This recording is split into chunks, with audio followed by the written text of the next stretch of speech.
O yan, wala nang patumpik-tumpik pa. Tara at magluto tayo ng masarap na Korean gingered sesame chicken. So ilagay ang harina sa isang mamahaling crystal bowl. Cornstarch. Tubig mula sa Mount Everest. Itlog ng manok na virgin. White sugar mula sa Negros. Soy sauce o toyo ng girlfriend mo. Sesame oil. Chopped garlic. Chicken powder. At minced ginger. So imimix lang natin siyang mabuti. Ayan, siyempre bago natin makalimutan, lagyan ng kaibigan mong paminta. Ayan. At bathin o i-mix mabuti. So ayan, kapag na-mix na,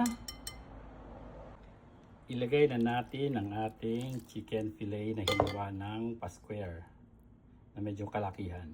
Haluin hanggang ma-coat yung ating manok ng butter at ibabad at hayaan ng 10 to 15 minutes. So ayan, after niya mababad ng 10 to 15 minutes, magpainit na tayo ng mantika. So ayan, lamasin na natin siya para ma-coat lalo. At pag mainit na ang mantika, ayan, simulan na nating magsalang ng ating manok. Pang sarap nito, promise.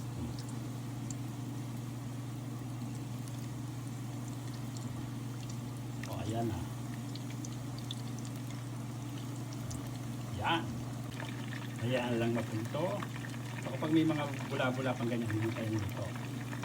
So balik pa rin natin para maluto sa both sides.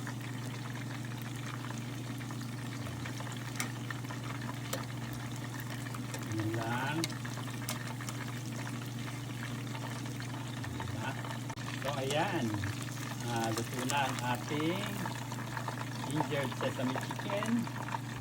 Lagyan na natin ito.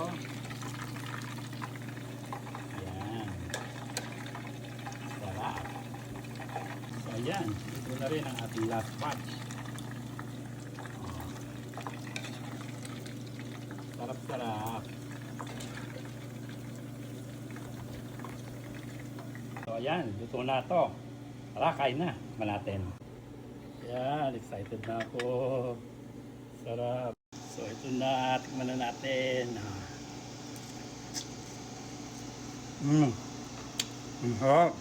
Grabe.